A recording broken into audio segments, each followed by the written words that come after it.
Lo que sí encontraron fue una cultura muy diferente que creo que a su manera de ver los sorprendió y también los hizo que se cuestionaran muchas cosas. ¿Por qué fue importante esa carrera o esa ruta comercial? Bueno, porque a través de nuestro territorio, que fue lo que realmente encontraron, entre el punto de las Filipinas o lo que querían llegar, que era Zipango, un lugar que Marco Polo decía que existía, y Europa, fue el continente que hoy llamamos América. ¿Por qué somos tan importantes? Bueno, porque a través de Veracruz, de la Ciudad de México y de Acapulco, se realizó un intercambio cultural y comercial, pero sobre todo fuimos la ruta intercontinental. Unimos 3 continentes, Asia, América y Europa. Bueno, también tendríamos que decir que después se nos va a sumar lo que era África, ¿no? ¿Por qué somos tan importantes como puerto? Bueno, porque éramos el único puerto autorizado por la colonia española para poder comerciar con la metrópoli. Y surgen así las rutas comerciales y por lo tanto también un sistema defensivo. Todas estas líneas que ustedes ven ahí son las rutas que utilizaban los barcos para moverse en ese Caribe que era tan importante pero que a la vez también fue muy difícil porque, como diría la doctora Yolanda Wood, la palabra Caribe viene de caníbal, entonces en los primeros mapas se marcaba que había una zona de caníbales, que eran lugares en los de los barcos de preferencia se les recomendaba no pasar o por lo menos no bajar en esas islas. Prueba de ello es, por ejemplo, Juan de la Cosa, que fue un cosmógrafo también, pues, según nuestra historiadora Yolanda Wood. Él desaparece en una zona de caníbales y, bueno, dice poco manera de decirlo cómico que se lo comieron los caníbales. Entonces no era un viaje fácil y trazar las rutas pues permitió determinar qué puntos iban a ser esos puertos comerciales. Ahí si ven están Cartagena, está Puerto Cabello, está Portobelo, que es Panamá, va a estar La Raya, Santo Domingo, Puerto Rico, Santiago de Cuba, La Habana. Si ven en la punta inferior, no sé si tengo flechita, aquí, estas serían nuestras líneas de entrada, esta sería la otra ruta de llegada a Puerto Rico, a Santo Domingo, a Santiago. ¿Sí? Santiago de Cuba era casi el punto de llegada y aquí se repartían al resto del Caribe, otros llegaban directamente a Cartagena, que eran los puntos más importantes, a Portobelo y sobre todo a Veracruz. En la ruta de regreso está todo prácticamente, si ven aquí van todas las flechas, todas convergen hacia La Habana. La Habana era el punto más importante del comercio, allí se concentraban todas las mercancías que venían del Caribe, del resto de los puntos o puertos comerciales y sobre todo de Veracruz, pero no solo de Veracruz, sino lo que venía de Filipinas, lo que venía de la zona de Japón, de China, en ese recorrido que terminaba en el puerto de Acapulco. Había una gran feria comercial, pasaba a la Ciudad de México, venía a Jalapa, otra feria comercial, y de ahí llegaba a Veracruz para embarcar las mercancías de maderas preciosas, sedas, especias, sobre todo para poder conservar los alimentos, hacia La Habana y de ahí en su retorno hacia San Agustín de la Florida y hacia Sevilla, Cádiz. Y esos exploradores nos llegaron, por lo menos aquí a Veracruz, a partir de Juan de Grijalva en 1518, quien desde la isla de Cuba va a salir bordeando la península de Yucatán. Ya había un expedicionario anterior que había sido transición del medievo, en donde había que conquistar y lo que buscaban era pues las riquezas, ¿no? Pues haber llegado aquí para Cortés pues fue una suerte, ¿no? Y él muy hábilmente decide que la única manera que tiene para deshacerse del gobernador de Cuba es fundar una ciudad.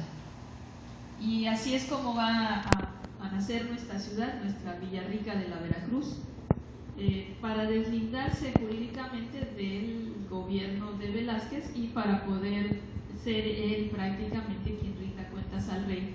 Por lo tanto, él sería como el gobernador de los nuevos territorios. Una pregunta, ¿de dónde se funda entonces el primer ayuntamiento? Aquí en las playas de Chalchihueca. Él funda, se dice que funda el primer ayuntamiento, el Cabildo de la América Septentrional.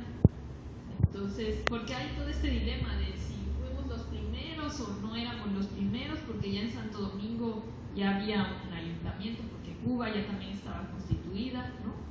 Entonces, ahora se dice que es el primer ayuntamiento de la América Septentrional y lo hace, o el primer cabildo, ¿no? Y lo hace Hernán Cortés, que según sé por algunos historiadores no se ha encontrado el acta de la fundación del cabildo, pero se reconoce que fue aquí en la ciudad de Veracruz, en tierra firme, por así decirlo, que no era esa. Bueno, para poder resguardar todos estos lugares que vimos en el plano, que la mayoría de las ciudades españolas fueron portuarias, estuvieron en costa. Ellos son expedicionarios, exploradores, pero para ir al interior del territorio van a tardar un poco más. Si vieron en el plano, casi todas son puertos, porque lo que les interesaba era el comercio. Y quien tiene la intención o la visión de proteger esos puertos va a ser Felipe II, rey de España, pero ya ven que es rey de media América y de media Europa, porque es de Portugal, Nápoles, Sicilia. Entonces es un hombre visionario, tiene territorios en África, en las Canarias y en las Filipinas y en todas las tierras descubiertas, incluso en algunos documentos dice, y las que se puedan descubrir, ¿no? Podríamos decir que él es el que le da el impulso a la construcción de las primeras fortificaciones y con él hay un plan de defensa. Ha sido un poco polémico, pero yo siempre hablo de un sistema defensivo indiano. Hay quien dice que no era un sistema defensivo indiano, que era un sistema defensivo global, pero bueno, estamos incluidos ahí. No somos la única fortificación, en el Caribe hay otras fortificaciones y realmente vale la pena reconocerle a Felipe II el enorme esfuerzo que hace por estructurar un sistema defensivo que le permitiera proteger, la protección de los puertos. La protección de los puertos de esa ruta que, como dijimos, comerciaba desde perlas, sedas, piedras preciosas, maderas preciosas, especias, todo el comercio de la Nueva España, que incluía la plata, que era muy importante. Se descubren las minas de plata, todo va para Europa. Ese comercio pagaba para Europa pues muchos gastos, entre ellos la guerra y las protecciones que ellos pudieran tener. ¿Qué pasa con lo que el mar nos trae de allá para acá? Bueno, de Europa nos trae la cultura, nos trae ideas, nos trae la religión, nos trae los Azores, nos trae el mercurio para poder amalgamar la plata, nos trae viajeros y sobre todo nos trae el encuentro entre poblaciones realmente muy distintas. Estas son algunas imágenes que yo puse para que vean algunas fortificaciones. Estas son casi las primeras, pues son las de Cuba, ¿no? Arriba es Santiago de Cuba, abajo es en La Habana, la Real Fuerza de La Habana. Si ven, van cambiando las tipologías porque estamos en un periodo de transición entre el siglo XV y el XVI, en el que vamos a cambiar de los castillos de la época medieval a las fortificaciones que le llamamos abaluartadas, porque tiene estos elementos en las esquinas que los conocemos como baluartes, que son estas de aquí, estas puntas de flecha, que es lo que hace que la fortificación pueda estar defendida por los cuatro lados. Estos son otros ejemplos: Puerto Rico, Cartagena, Portobelo, Panamá, Maracaibo, en Venezuela.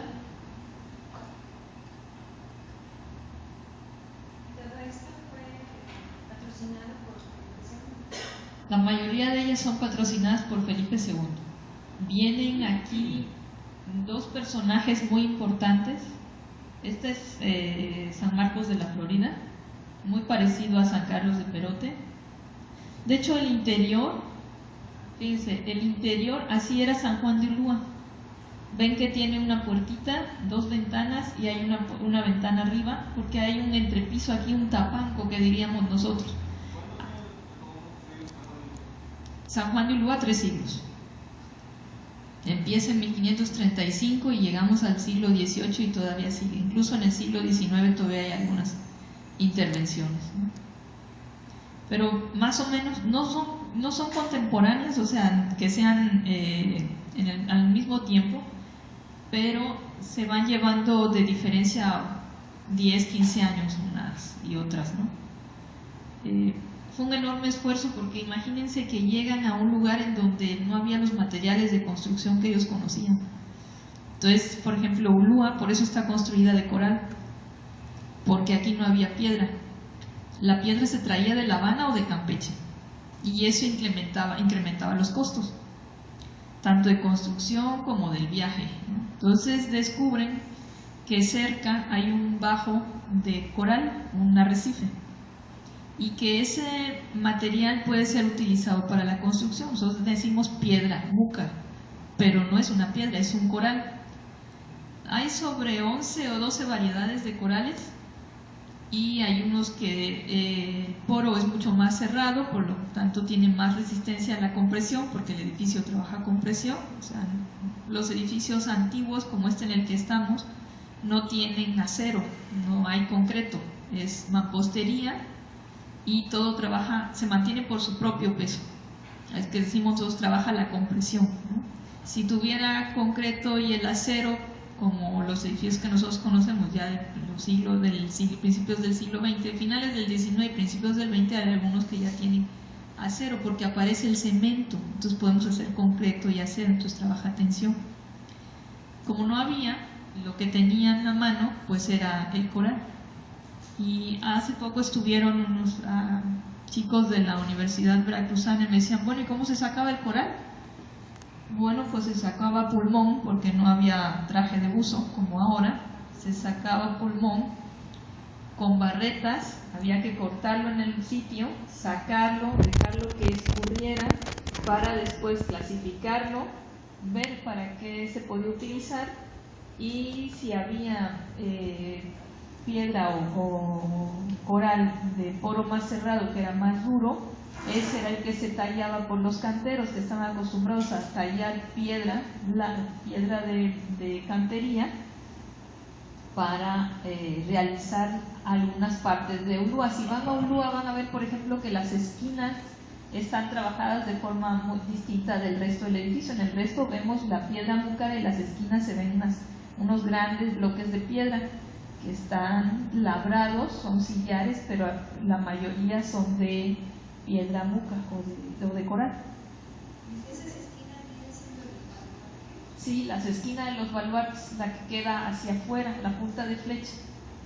Entonces, hay como este elemento que identifica mucho a Ulúa, que es el que está hecha de mar. El historiador Pablo Montero decía que era una fortificación hecha de mar y de historia, ¿no? Que se forjó con el mar, o se labró con la mar, y estaba llena de esa historia a lo largo de 3 siglos, bueno, ya estaba hasta ahora, ¿no?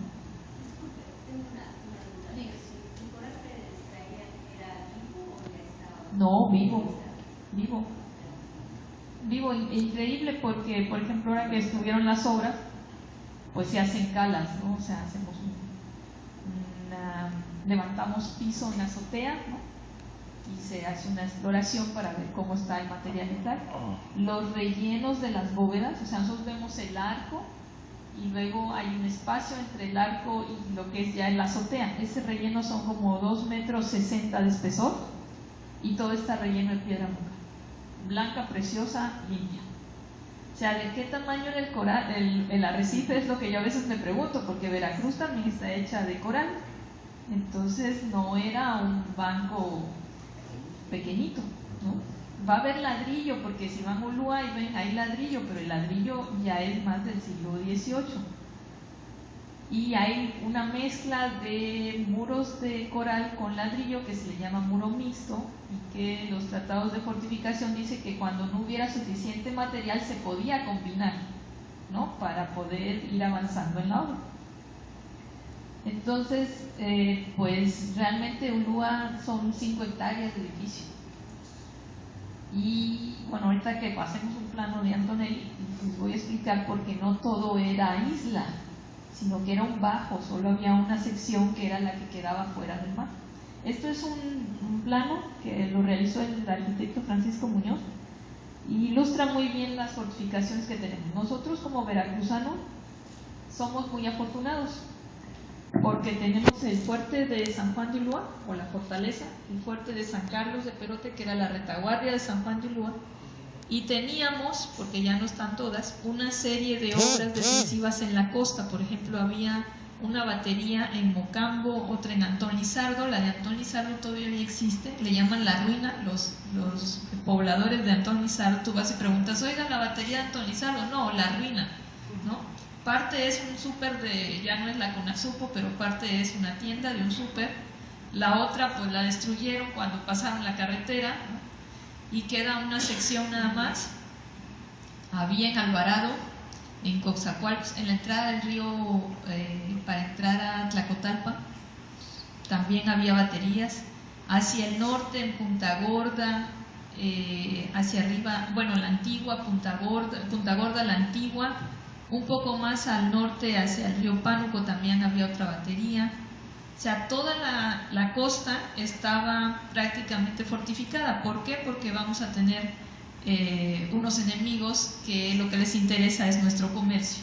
Entonces, yo digo que somos afortunados y a veces no lo vemos o no lo explotamos así, porque tenemos 2 buenos ejemplos. Tuvimos una ciudad amurallada, que de ellos nada más nos queda el baluarte de Santiago, y bueno, todo lo que tuvimos en la costa, ¿no?, y toda la historia, y sobre todo ser el puerto más importante. Bueno, esta es una imagen de ese San Juan de Ulúa, que San Juan de Ulúa empieza con una muralla y una torre. Aquí hay 2. A mí me gusta mucho la imagen porque primero la representación gráfica es muy bonita. Me muestra ese castillo, esos barcos anclados frente a Ulúa, sujetos de las argollas. No había prácticamente nada.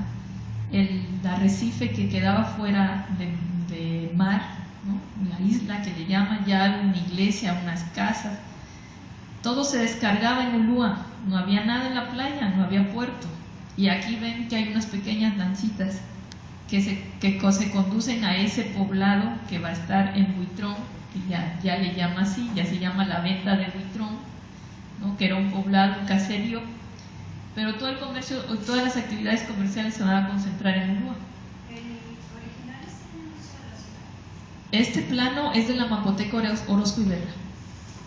Si lo quieren consultar, se puede consultar vía internet.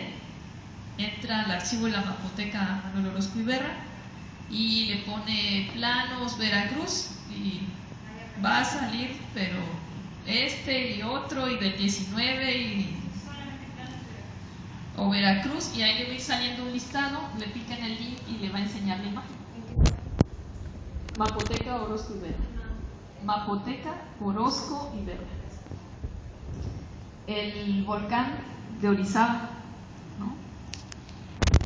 Dice que los navegantes que era lo que se veía desde la costa cuando llegaban, por eso sabían que ya estaban llegando a Veracruz, ¿no? Me imagino que era impresionante. Yo algunas veces desde ahí por el cementerio particular veracruzano, a lo lejos todavía se alcanza a ver el pico de Orizaba. Pongo un poco las imágenes porque sé que el colectivo Mucar en algún momento va a hacer obra, y lo quise ver un poco así para mostrar todo lo que hay alrededor de Ulúa, ¿no?, porque la idea es que podamos tener una instalación en Ulúa que hable de ese edificio, de ese mar y de las mareas y de todo lo que viene por el mar. Este es de Bautista Antonelli, y eso fue también algo que nos trajo el mar, nos trajo a los ingenieros militares. Los ingenieros militares fueron los encargados del diseño y la construcción de las fortificaciones, y este era nuestro Ulúa en 1590. no había nada más que una torre, que sería ahora la torre del baluarte de San Pedro, que es prácticamente la base, porque dice que era a la altura de un hombre, las argollas, los barcos sujetos a las argollas, y se ven, hay algo bien interesante, hay uno sujeto al otro.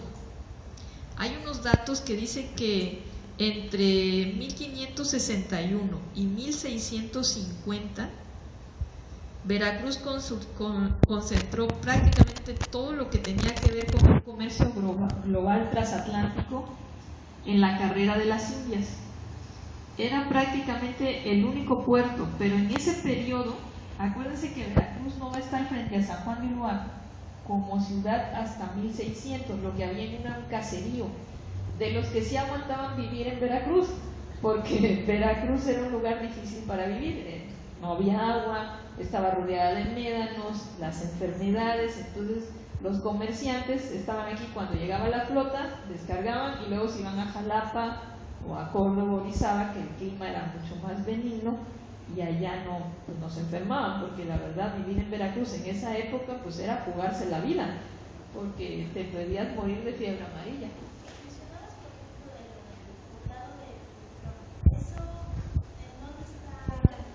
Las ventas de Huitrón, frente al islote, frente a San Juan de Ulúa había una playa y se le llamaban las ventas de Huitrón. Ahí había unas ventas, la venta era como un mesón donde tú te podías alojar y donde también se comerciaba, y se llamaba Huitrón el propietario, entonces se le conocía como las ventas de Huitrón. ¿En un caserío? Sí, como vimos en la imagen anterior.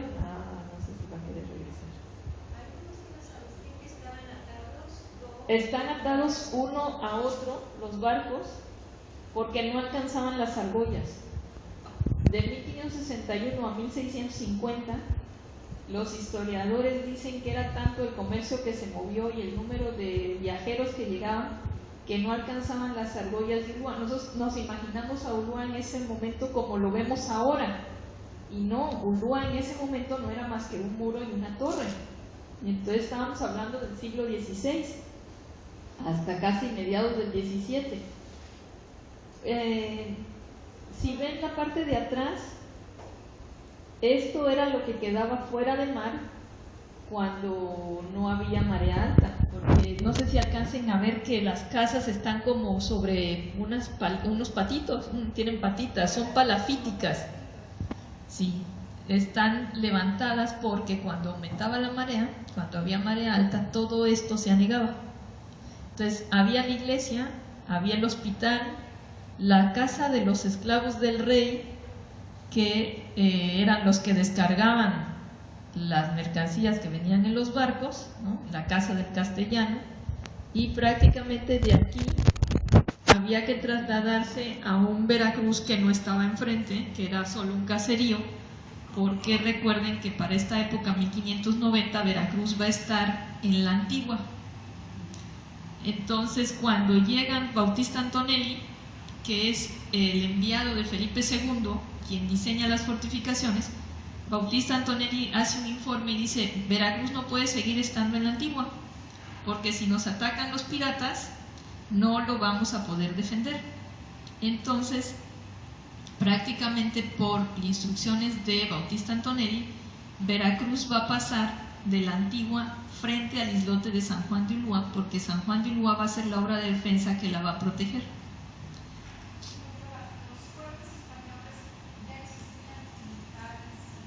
Sí.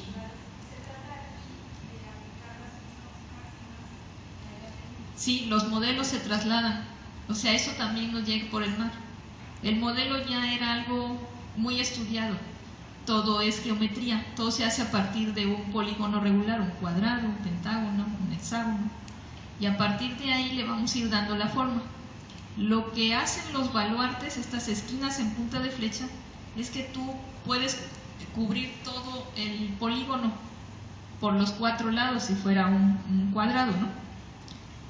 Todos los frentes están defendidos entre sí, porque esas esquinas que salen te permiten poder defender el otro punto y así sucesivamente. Si hay un punto que no se puede defender, entonces la fortificación es vulnerable, porque por ahí puede entrar el enemigo. solo el muro de las argollas. No había baluartes, porque fue una construcción rápida. Recuerden que llega Cortés en 1519 y que en 1535 don Antonio de Mendoza, el primer virrey, trae la orden de construir ya una fortificación. Ya había un muro de cal y canto, ¿no? Pero no era en sí una fortificación con todas las reglas del arte, ¿no? Que así se le llama, ¿no? ¿Quién es el que hace el primer proyecto? Bautista Antonelli, que es un ingeniero italiano.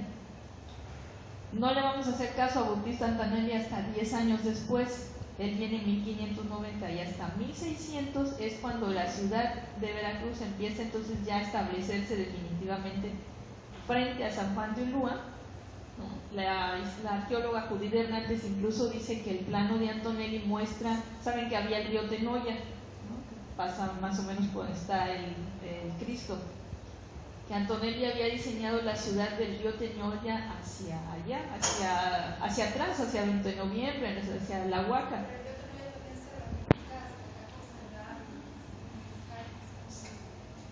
Entonces, en los planos que hay después se ve el río Tenoya y se ve la ciudad, pero hacia el otro lado, no hacia donde la había trazado Antonelli, ¿no?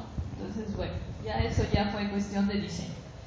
Pero es él el que tiene esa visión de concentrar, o sea, que San Juan de Ulúa se quede como punto defensivo y como puerto, y la ciudad sea el punto comercial. Siempre va a haber una rivalidad. Yo siempre digo que hay un binomio defensivo, porque Veracruz va a ser una ciudad amurallada.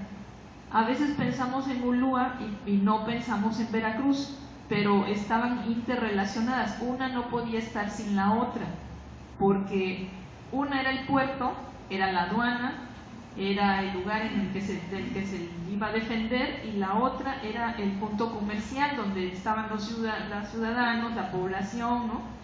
Toda la actividad comercial. Entonces uno dependía del otro. De hecho, el castellano de Ulúa pasa a veces más tiempo en Veracruz y en las tardes, pero se le llamaba el castellano de la plaza o el gobernador. Por eso en Ulúa tenemos un edificio que se llama la Casa del Gobernador, que era quien gobernaba la plaza, que sería el director, más o menos como la Alpizara, pero sin la casota esa que hay ahora. Bueno, esto es un grabado muy bonito de la flota de la tierra firme, después se llamó la flota de Nueva España, llegando a la ciudad de Veracruz. Si ven ahí ya se ve el caserío, las primeras casas, manzanas trazadas, el río Tenoya. Antonelli decía que la ciudad iba para este lado y bueno, la ciudad se extiende sobre este lado. Un muelle, ¿no? La representación gráfica de esos barcos llegando a... El comercio era el puerto, que era el único lugar donde se podían dejar las naves. Estaban los fuertes vientos del norte, que si no las dejaban bien sujetas terminaban en la playa. Había toda una tradición comercial y para ellos va a ser el lugar idóneo, ¿no? Veracruz va a ser una ciudad 100% comercial. Y como éramos 100% comercial, pues la mar también nos trajo unos personajes importantes que fueron los piratas, porque había que quedarse con parte de ese comercio que se alojaba en San Juan de Ulúa y en Veracruz. Y tenemos arriba a Joe Hawkins, a Sir Francis Drake, que llegan en 1568 a San Juan de Ulúa. Y bueno, hay una batalla, se dice que hay una batalla en Ulúa. Muchos decimos, ¿cómo es posible que los piratas llegaron y se quedaron en Ulúa? Pero si es que no teníamos nada. Éramos un muro con una torre. Entonces Drake traía una flota cargada de un asalto que había salido, venía del Caribe, y por lo tanto pues había acuerdos, ¿no? Él traía unas naves averiadas, hay acuerdos, hay que darle puerto y él se queda para arreglar las naves. Lo cierto es que había el contrabando, ¿no? Se permitía, así como que no quiere la cosa, y se podía comerciar con ellos. Y piensan que es la flota del virrey porque lo están esperando. Entonces le dan entrada, y ya cuando ya está en puerto pues se dan cuenta que no era, ¿no? Entonces queda ahí un poco la duda, por lo menos para mí, si realmente dudaron que fuera la flota del virrey o fue adrede para poder comerciar, ¿no? Lo cierto es que al pobre Francis Drake y John Hawkins, le llega el virrey unos días después. Bueno, se rompen los acuerdos, se quedan con lo que traía Drake, con el comercio que traían los barcos. Drake ya había desembarcado en la isla sus cañones y todo. Hay una batalla y bueno, finalmente pierde los barcos, salen en 2 barcos con toda la tripulación que puede. Se dice que como no puede llevar tantos pasajeros, porque además llevaba un barco cargado, los empieza a dejar en la costa, a bajarlos y a dejarlos.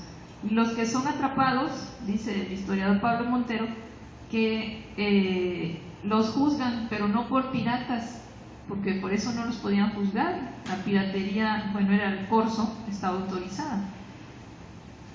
Los juzgan por herejes, porque ellos venían de Inglaterra, que era un país protestante, y por lo tanto no congeniaba con los países católicos, en este caso España, ¿no? Y el otro que está en la esquina es Lorencillos, que va a atacar Veracruz. También es un ataque de los más drásticos para la ciudad.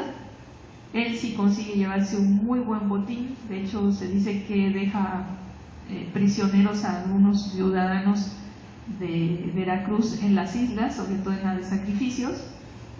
Pero Lorencillos había formado parte de la Armada de Barlovento, o sea, hacia el norte, para la corona española, así que sabía bien cómo se entraba y salía de Veracruz y quién tenía y no tenía dinero, o sea, lo tenía todo estudiado, ¿no? Hay el libro de 100 viajeros en Veracruz, que vienen las crónicas de esos viajeros que llegan a esta ciudad y nos cuentan cómo es y qué pasaba y cómo era nuestra ciudad de tablas en ese momento, y cuenta cómo Lorencillos desembarca prácticamente por Punta Gorda y viene caminando, ¿no?, para tomar la ciudad de Veracruz. La ciudad de Veracruz pues no estaba completamente amurallada, es una ciudad abierta, y pues él sí va a tener un buen botín y un buen saqueo.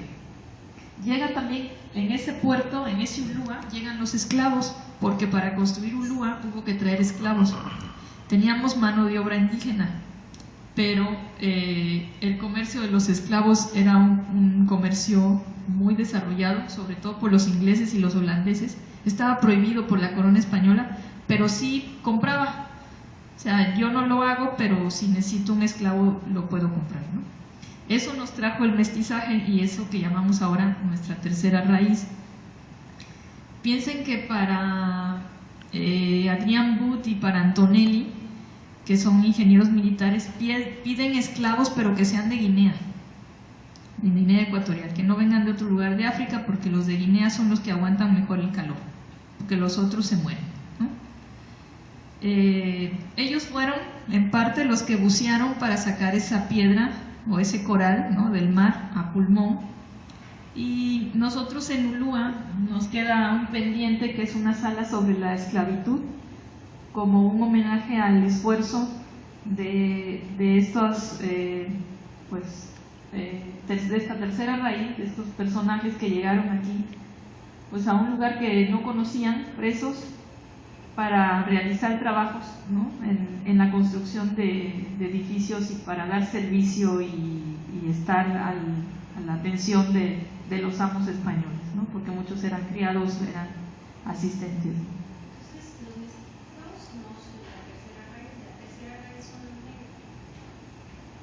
Los españoles, los indígenas y los negros.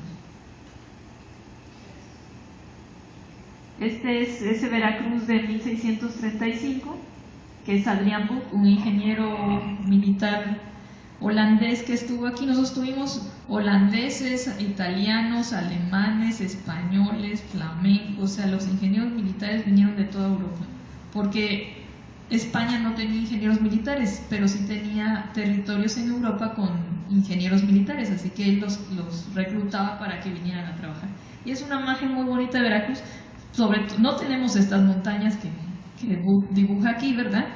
Pero es una imagen un poco alegórica de lo que era nuestra ciudad. Ya la ciudad trazada, todavía no tenemos murallas. Ulúa sigue siendo más o menos lo mismo, pero vean que está ya la flota aquí estacionada frente al Muro de las Argollas, nuestro río Tenoya, ya un puerto, y en la playa las recuas de mulas para iniciar el traslado de las mercancías hacia la ciudad de Jalapa, por lo que nosotros llamamos el Camino Real, que bueno, es el camino antiguo para ir a Jalapa, la carretera antigua, y que era lo que permitía poder comerciar. Este ya no es nuestro Veracruz, ese binomio defensivo que yo les decía, la ciudad ya amurallada, con sus 9 baluartes. Este es el de la Concepción y este será el de Santiago, que es nuestro único vestigio de ese momento histórico de tener una ciudad amurallada. Y Veracruz estará prácticamente enfrente, digo San Juan de Ulúa, perdón, para proteger a la ciudad de Veracruz.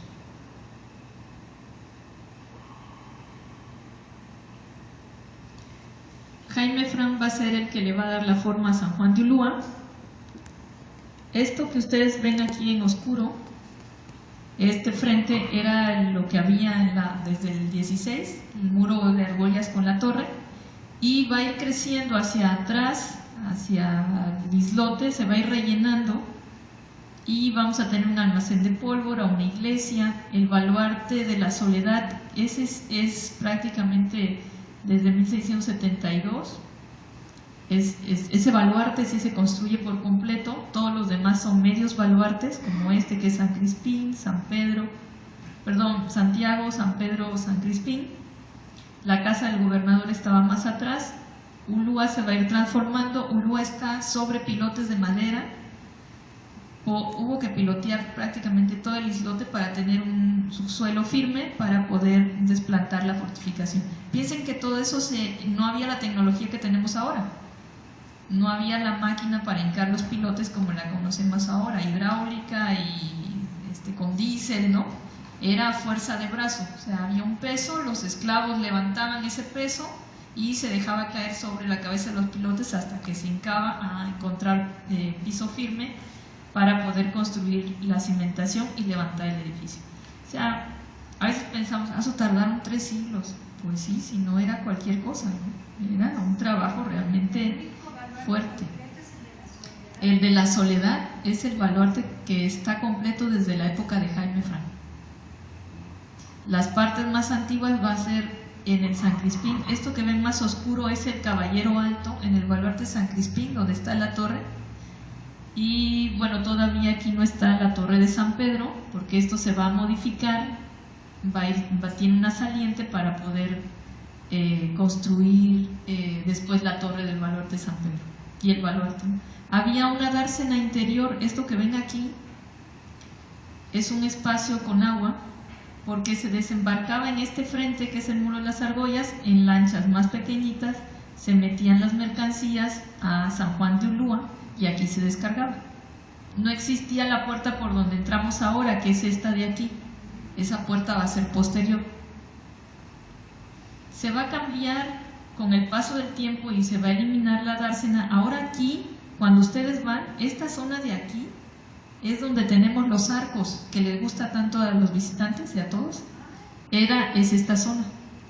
Por ahí estaba más o menos la dársena interior. Una dársena. Es como un puerto interior muy pequeñito. No veo mi flechita. Bueno.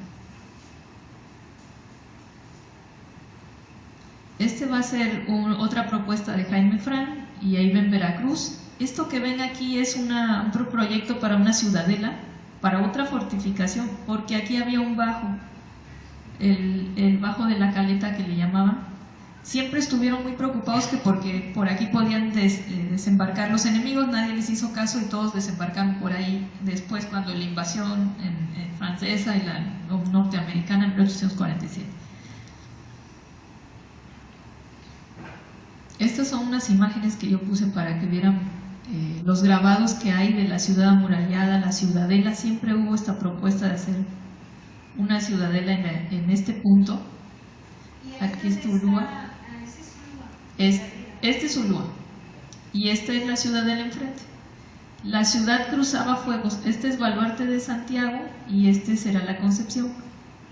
con el baluarte de San Pedro se cruzaban los fuegos de cañón para impedir la entrada del puerto, ¿no?, por este canal, que era el canal del norte, y de Santiago con el de San Crispín se disparaba para impedir que pudiera entrar o que pudiera salir alguno. O sea, esa era como una estrategia defensiva.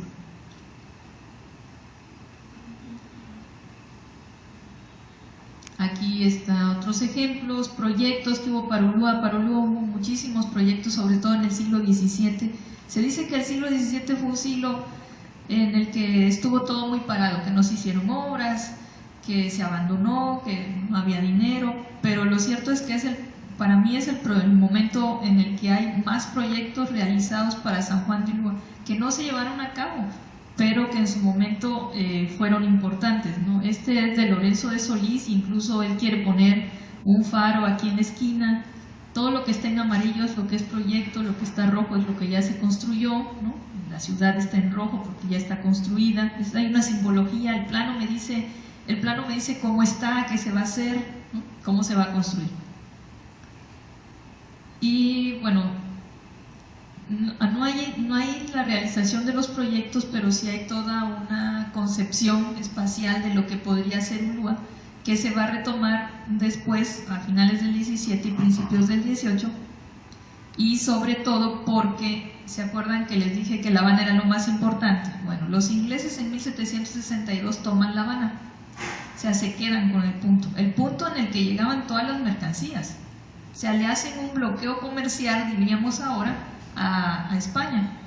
Al año siguiente se la va a devolver, pero le dice, sí te la devuelvo, pero me das la Florida. Y entonces les devuelve La Habana y España entrega la Florida a los ingleses. Con ese evento que hubo, Veracruz peligraba. Si los ingleses tomaban Veracruz, era la única entrada a la Nueva España, era el principal puerto y no había manera de salvarla por mar, porque claro, el puerto estaría tomado por los ingleses. Por eso se construye San Carlos de Perote. O sea, hay quien dice, ¿por qué construyeron una fortificación allá tan lejos, en Perote, ¿no? ¿Y eso qué? ¿Para qué? Bueno, pues para la retaguardia de San Juan de Ulúa. Perote tiene una capacidad de 1000 hombres. Venir desde la Ciudad de México con las tropas era un trayecto muy largo y cansado, necesitaban un punto intermedio. El punto intermedio iba a ser Jalapa, pero debido a la humedad la pólvora no se conservaba, porque la pólvora no se puede humedecer.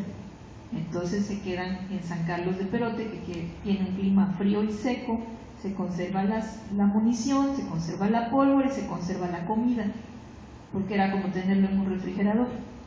Y de ahí también yo creo que viene un poco la tradición esta de los embutidos tan buenos en Perote, ¿no?, porque era la forma en la que se conservaban los alimentos. Este ya es otro proyecto de Veracruz, este es Santi Esteban, pero ya ven nuestra ciudad amurallada. Ulúa ya tiene otra forma, ¿no?, ya tiene unas obras en el exterior. Ya estamos en 1763 y esta es 1850, ya es la obra terminada. Nosotros conocemos San Juan de Ulúa, a ver si me deja la flecha, hasta aquí. Esto es lo que nosotros vemos cuando vamos a Ulúa, de aquí para acá. Esto que ustedes ven aquí es la batería baja, es donde ahora está el Arsenal Nacional. Esos terrenos eran de Ulúa. ¿Para qué funcionaba o cuál era su función? Bueno, había un disparo que era a ras de mar, que era para pegarle al casco de los barcos. Se hacía desde esta batería. Hay como 4 líneas o 4 alturas de disparos en San Juan de Ulúa, desde el edificio principal, que es este, aquí,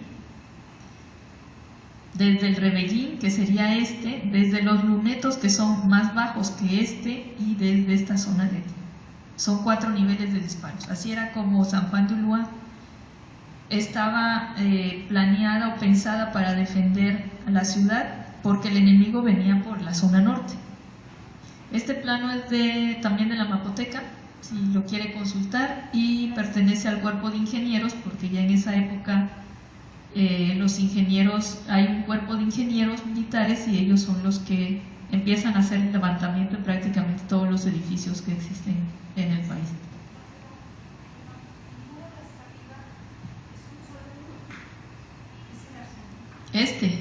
Sí, era una sola barda corrida. ¿Y es lo que ahora es? No se ve porque está debajo del arsenal, porque va bajando. O sea, nosotros tenemos una altura y eso va a ir bajando.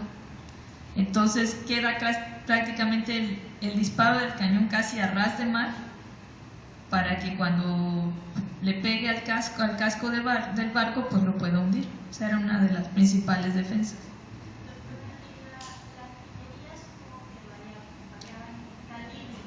Sí, tenía varios calibres, tenía morteros, tenía de 24, de 12, de 32. Venían de España, casi todos, y si no de la fábrica de Sevilla, y si no venían de Cuba, pero porque hacían como un traslado de artillería a un punto intermedio y ya de ahí empezaban a distribuir.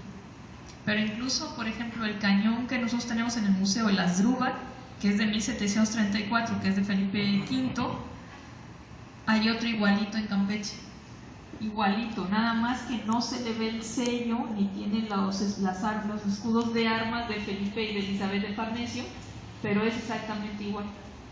Los peces, ¿no?, para poder sujetar el cañón para moverlo, y todo lo demás, los decorados y todo lo que pasa es que los tiene limados y está dañado, pues, tiene un golpe en la punta, entonces la boca del cañón está deformada, pero eran cañones conmemorativos al interior, y no ese cañón no era para disparo, era un cañón conmemorativo por la unión de Francia con España, ¿no?, los Borbones. Bueno, esa es como evolucionó nuestro San Juan de Ulúa, más o menos es lo que nos trajo el mar. Nos trajo otros personajes como Fray Servando Teresa de Mier, Benito Juárez, don Venustiano Carranza, a quien le debemos que Ulúa haya dejado de ser cárcel. No estoy segura que Carlota y Maximiliano haya llegado a Ulúa, pero seguramente que Ulúa fue testigo de su llegada, ¿no? Es como este personaje que a la distancia nos mira, ¿no?, sin podernos a veces contar todas las cosas que ha vivido y que ha podido ver. Estos son planos de nuestra ciudad de Veracruz, de las riadas. Aquí al centro está Veracruz, aquí está Ulúa, estos son los bajos que había.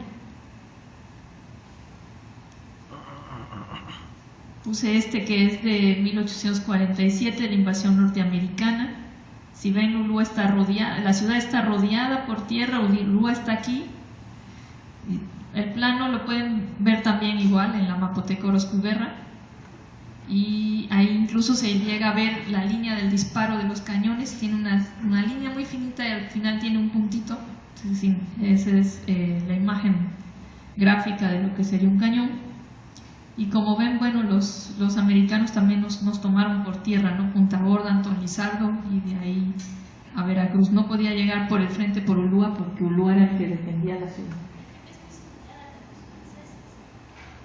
Los modelos vienen italianos, sobre todo franceses. Los franceses son los que van a marcar la pauta en finales del 17 y del 18 con los sistemas defensivos.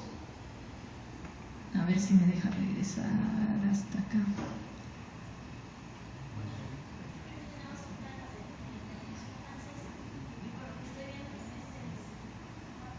Igual, miren, cuando hay todas estas obras aquí en el exterior, o sea, a veces nosotros vamos a Ulúa y entramos por aquí. Nosotros estamos entrando por el siglo XVIII, no por el siglo XVI. El siglo XVI sería si pudiéramos llegar por mar, o sea, por el Muro de las Argollas, como se llegaba a Ulúa. Cuando vemos todas estas obras defensivas aquí afuera, decimos, bueno, ¿y esas cosas que hacen ahí en medio del agua construidas, qué cosa defendían? Hay un principio de arquitectura militar que dice que entre más elementos hay al exterior, más tarda en llegar el enemigo, porque hay que vencerlos. Esos elementos al exterior son esto que ustedes ven aquí, un rebellín, los lunetos y esta obra de aquí. Antes de poder llegar al recinto principal de Ulúa, había que vencer ese frente. Las famosas celdas, sí, que en el rebellín. que ahí fue hospital, sí hay las celdas, aquellos que uno entra que son todos oscuros, esos son los calabozos originales de la fortaleza. Todos los demás eran espacios de alojamiento de la tropa o de almacenes. Pero esas eran las primeras defensas a vencer, si venía el enemigo. Y lo demás está acá atrás, entonces los soldados, si esta zona de aquí cae, todos van corriendo hacia el interior o se repliega la tropa y se defiende desde esa zona de arcos que ustedes ven ahora, que arriba no se ven las cañoneras, porque cuando estuvo el Arsenal Nacional, que estuvo en San Juan de Ulúa, eso se selló, porque había una nave industrial, por eso no las ven, pero se podía defender desde dentro todo lo que quedaba, ahora sí que a merced del enemigo, que sería este frente de aquí.